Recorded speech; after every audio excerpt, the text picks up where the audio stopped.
She hails from Hospital Lane North off Meeting Street in Nassau, Bahamas. The sixth of 9 children, a graduate of the original government high school, who eventually completed an MBA degree. During her professional life in business and finance, she was president of the Business and Professional Women's Association. She eventually pursued and completed a course in theology. She was High School Athlete of the Year, participating in numerous sports, including basketball, softball, and later became an accomplished golfer. She competed abroad in golf, tennis, and squash. She was 4 years old during the historic Burma Road riot in 1942 and still remembers the advice that she was given by a passerby in the crowd to this day. She is 84-year-old Reverend Beryl Louise Vanderpool Higgs. Beryl Louise Vanderpool Higgs. And your date of birth? January 28th, 1938. And who were your parents? My parents, my mother was Manira Vanderpool. My father was John Vanderpool, who lived on Hospital Lane. Okay. What was your mother's maiden name? Amin, Ameen. She was actually born in Andros, but spent most of her life in Nassau. Okay. But her father's name was Amin. And my father was born in Inagua, Okay. but he lived in Nassau. Did you have siblings? Oh yes, there were 9 of us. Okay. What are their names? Barbara, Jean, Cyril, Eustace, Paula, then would have been me, and then Maxwell, Barry, and Joan. Okay, so big family, and Yes. you were one of the younger ones? That was sort of midway. Okay. Interesting. Okay. Well, we grew up like in 3s. There was Barbara, Jean, and Cyril. There was Eustace, Paula, and I. And then Barry, Mackie, Barry, and Joni. Interesting. Okay. So you all lived in Hospital Lane area all of your life? All of my life, yes. Okay. That's Hospital Lane North. What about your grandparents? Were you familiar with them? Not very closely, but I did know them, but I didn't grow up with them. Okay. Were they in Nassau? My father's mother lived in Nassau, and Mama's parents did not. Okay. Do you Yes. remember their names? No, I don't recall right now. All right. Yeah, that would have been like way back. Yes. Okay. So where did you go to school? My first schooling would have been at Thelma Gibson Primary School, which was sort of Nassau Street. And then I went to the Western Junior, Western Senior Schools. And then I went to Government High School. The government high. The Government High School. Okay. So all your siblings did a similar, as far as education, similar schools? Like We all did up to high school, and some of us had the were fortunate enough to go off to university. Okay. Can you tell me a little bit about Hospital Lane back in those days? Like, what was it like? Where exactly in Hospital Lane did you live? Hospital Lane North, that would have been between Meeting Street and that would be north of Meeting Street. And I grew up with persons very family oriented, so much so we were their family, everybody were very friendly and got together. Now, I would remember persons like the Ingrams, Mary Ingram and Rufus Ingram and their family were our neighbors to the right. Mr. O'Brien was across the street from us, and the Elks what is now the Else Curfew, I think it is. That was the Benjamins. Okay. Next door were the Eneases. Okay, so that's right there. Okay. Yes, on the left was with the Eneases. That would have been Dr. Cleve and Muriel. And of course, their children, Fritzy and Judson and Greta, and those grew up next door. So is the house that you lived in still there? Yes, it still is. Is it occupied or no? My two brothers, Barry and Mackie, are living there now. Oh, interesting. Wow, that got some history. Yes. Whenever I go through that corner, I just feel chills. It's like, there's just so much history to that area. The same with me, yes. Yeah. And of course, there was the school, Western Junior School was across the street next door to the Straughans. Okay. That's Kenneth and Strawn and his family and the Darrells. And of course, Mrs. Woods lived just opposite. Ralph Woods and his family, the school. And then there was a shop on the corner that we all went to that belonged to Mr. Allen. I actually remember that store. Yes, yes. And my mother lived right below the Villa Doyle, down there right in the little yard. That would have been coming down the little street that is called Fisher Hill. Yes. So that's the name of that street? Fisher Hill, yes. Okay. And of course, there was a little alley just below Fisher Hill that went from Hospital Lane to Blue Hill Road opposite Government House. Pigtail Alley. And of course, so there were Mr. and Mrs. Roberts, who were very, very close with us. That was B. Gladys and E.P. Roberts, whose children were Gerald and Sylvia and Rosamond and Pedro and Patrick Roberts. Yes. All playmates. What a big, just one big family, right? And then the Brennans were on the corner of the Pigtails Alley, you know, all one big family. Interesting. Very interesting. So what about church? What church did you attend? Well, we were just down the street from St. Agnes Church. So I know about going to St. Agnes Church. You would get up and go to Sunday school at 9 o'clock, go to church service after that, come home, have your dinner, do your homework, and be back in Sunday school at 4 o'clock on Sunday. And if that wasn't enough, then you had to go to Evensong at 7 o'clock. We enjoyed it, actually. You know, you had Father Cooper, Milton Cooper, and Father Pyfrom. You know, it was really an enjoyable childhood that we spent. My father was an engineer. My mother had a little, what they call penny shop, a grocery store on Nassau Street, which was immediately opposite South Street. And of course, she would, in the early mornings, she would have to, there was no electricity as such. We had an ice box where we had ice and kept all the bologna sausage and cheese and things like that. So early in the morning, she would go down and take those things that we kept in our refrigerator at home, and we would take those down to the store with her. And all of this is before school. And then after school, my task was to go down to the shop and relieve her so she can go and do whatever other transactions she had to do.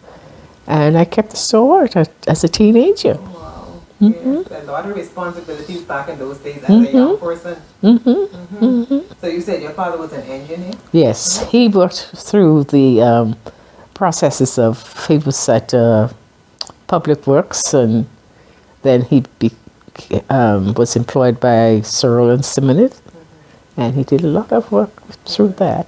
Yeah. What about the political climate back then? I know back in the day, this was before the current administrations would have taken over. Did you all have to suffer any kind of prejudice at all? Well, no, because I remember Mary Ingram next door. She's one of the suffrage ladies with the suffragette. And her husband was actually the representative for, I think it was Inagua.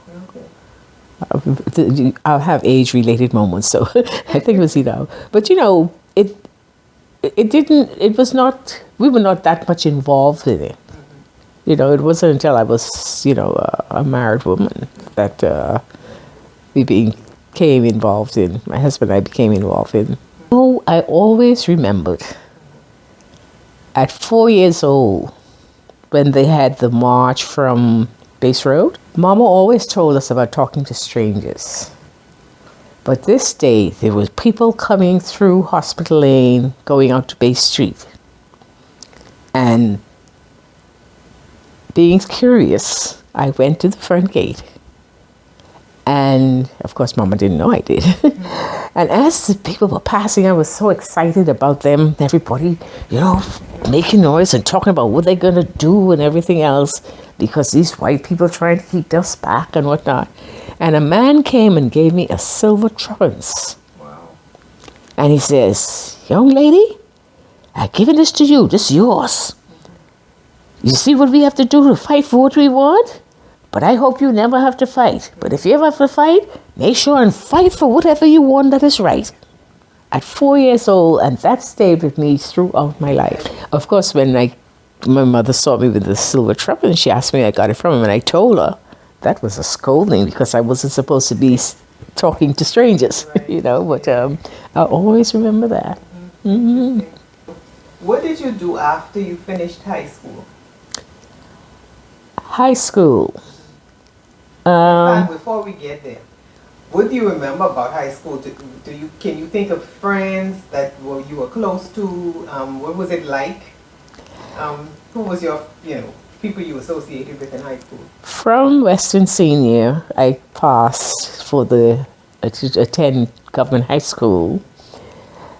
Met a lot of friends. Had a lot of older students take me under their wings, and I can think of one right now, seeing that she was just buried the other day, Ruth Miller. Okay, yes. Yes. Of course, Marjorie Davis. Marjorie Davis. And at the same time, she was also in charge of the Girl Guides. And that was my first involvement in the Girl Guides. Of course, prior to her was Miss Mackenzie. And she taught me a lot.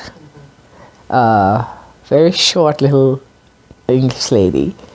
And then Marjorie took over from her. And seeing how Ruth and Clarice Granger and all of those who were at Government High, seeing the interest they took in helping us out, I took that role on later on in my life too. And it was just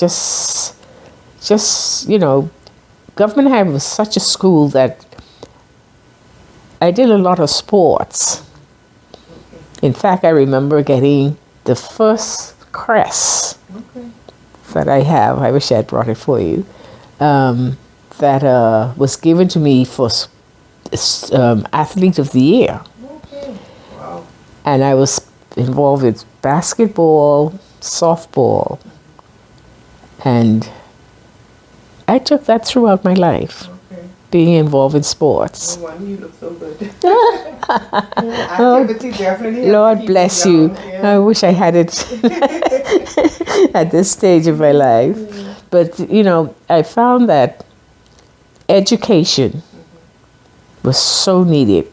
Now, unfortunately, when I was through with Government High School, I had to go to work because my father at that time said that it was no good my mother sending us off to college because all we're going to do is work in the white man's kitchen or type as a typist in his office.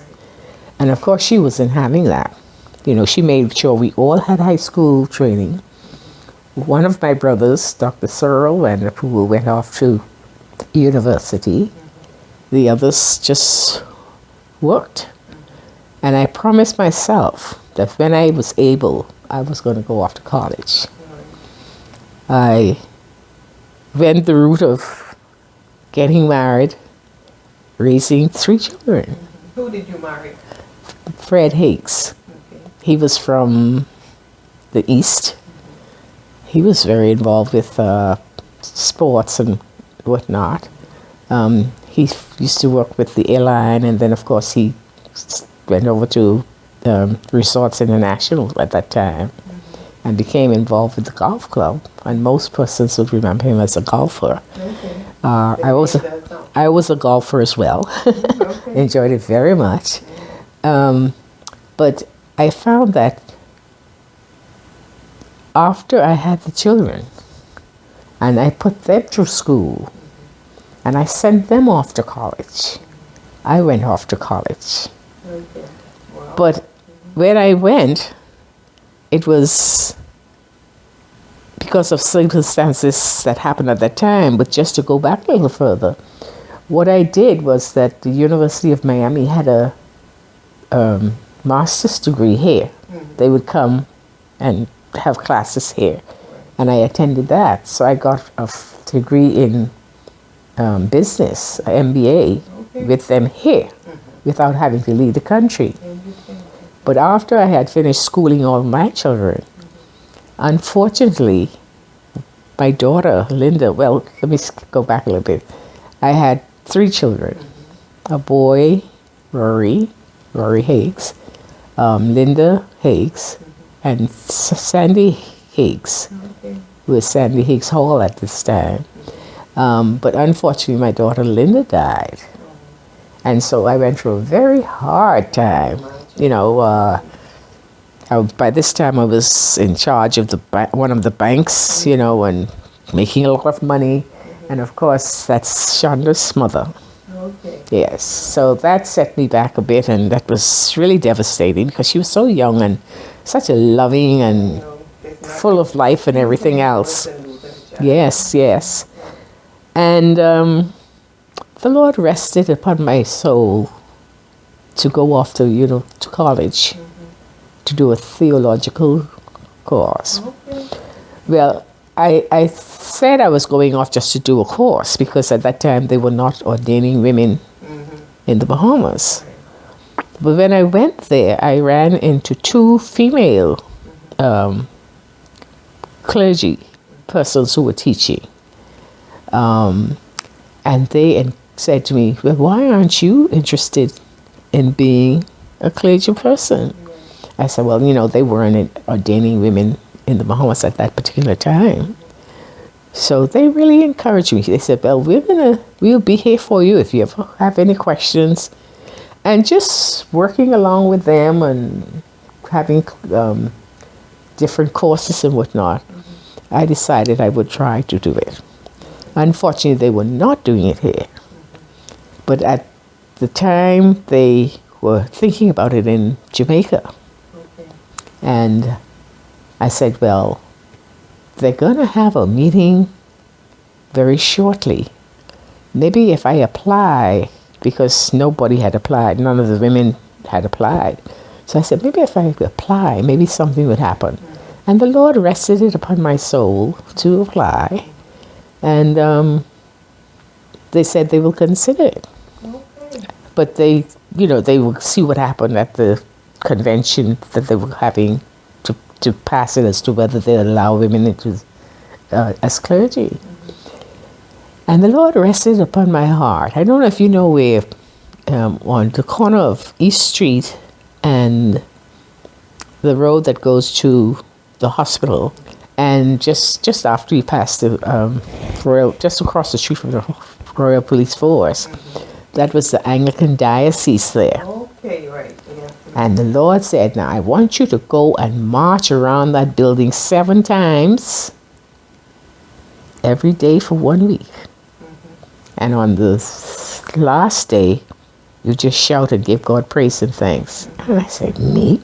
People are going to look at me and think I'm crazy. So I got up early in the morning, like 6 o'clock, and I would go and I would walk around that building, and I'd be praying all the time. And I did it on the 7th day. I gave my praise and thanks like in the scriptures. And of course, shortly after, they accepted women.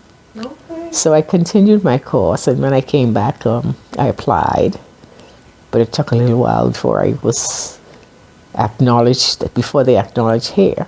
And then I became Reverend Beryl Higgs. Okay. Well, you know, I don't see how I would have gotten over my daughter's death had I not gone off to college, had I not gone to theological classes, because I got to know God better. Yes. I understood the Lord. Yes. I said, me go walk around there? What you think people can think of me? You know.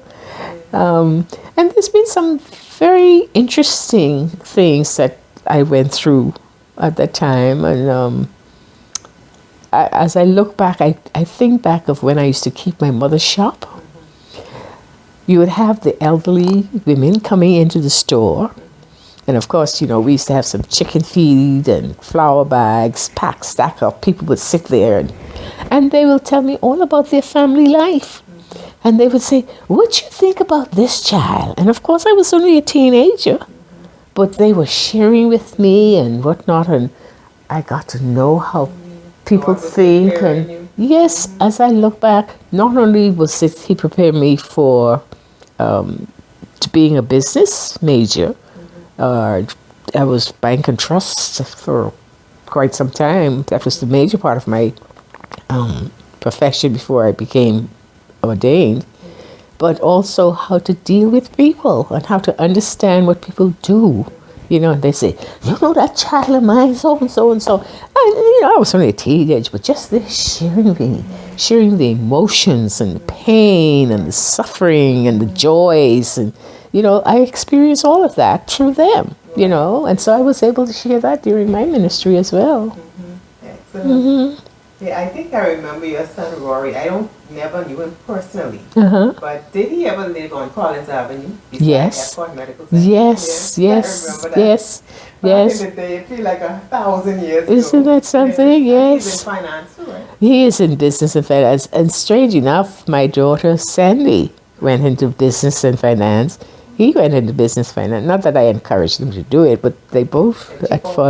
Linda was in broadcasting. Yeah, so she was at your husband? Is he still alive? No, he died quite some time ago. Okay. I would say at a young age, because when I was growing up, I thought 40 was old.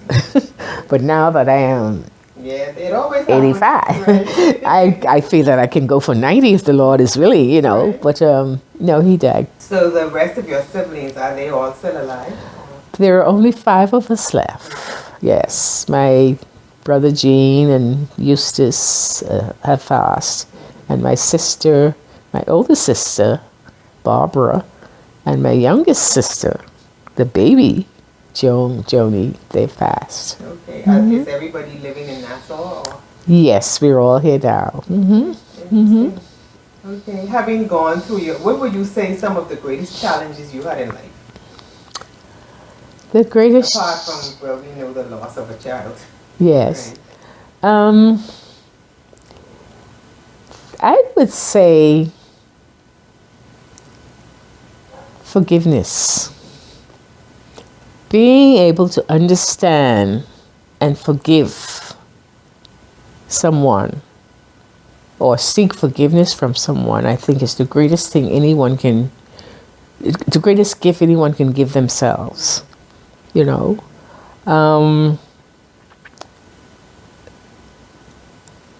I still say that having to deal with my daughter's death, Fred's death, and my mother's death, that's a lot. It made me understand how God has given us this life to live now, but to live it for Him, looking towards being with Him in eternity. To me, that is my goal, you know, and I try to live that way. I try to forgive and forget. I don't like passing judgment on people. I always tell people we all have demons, you know. So I look forward to going home to the Lord. I assume you have a lot of grandchildren, or a few anyway. Well, I have beautiful grandchildren. I have my eldest child is Anika. That's Rory's daughter. That's Anika Higgs Smith. And then, let me make sure I get them in order.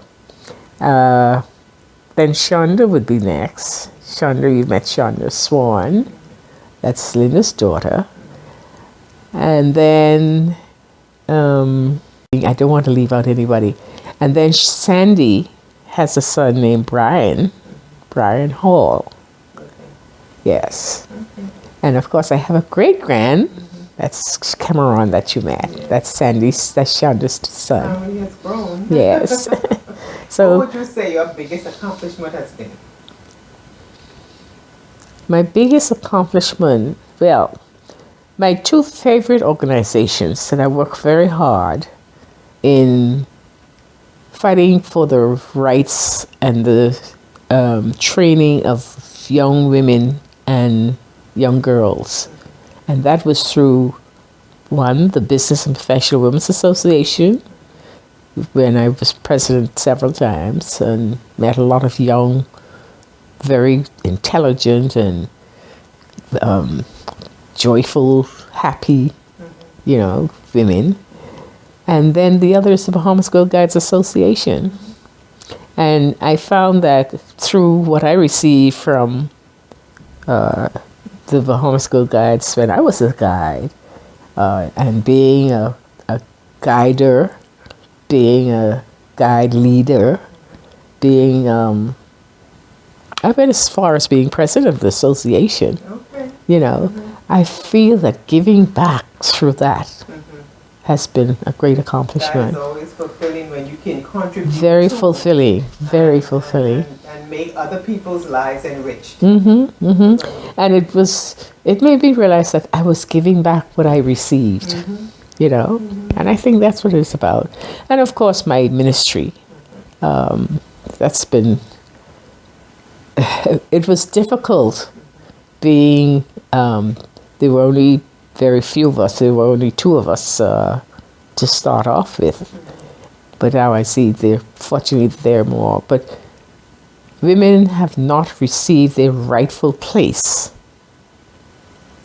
in the churches as yet, even up to today, But I find that what I found in the persons and the love that we exchange and the trials and the tribulations and the successes and the miracles, and the healing, all of that has been a big part of my life that I'll always cherish. I did mention to you that I did a lot of sports, and I did a lot of competitions abroad in golf, tennis, and squash. Family life is so important. And actually, family life isn't easy. It's what you put into it. But the family life is very important. Very important. You certainly lived a full life. What advice would you give to anybody coming up now, especially young people, having gone through everything that you have gone through? What advice do you think you would want to give to anybody? Unto thine own self be true. First of all, you have to know who you are and walk according to the laws of the commandments, that you are going to walk with God, you're going to talk with God. If not, it's not worth it. I have been down to the bottom, and the Lord has said, you can get up. And He has seen me through to this day, and continue to do so, because I've had some medical challenges. But I know that I would not have been here, accepting it, going through it like I did, without His healing hands. After rising from the most traumatic event that any parent can suffer, Reverend Higgs rose to yet another level of greatness to the honor and glory of God. Bahamian Heritage Series salutes Reverend Beryl Higgs as her life and legacy continues.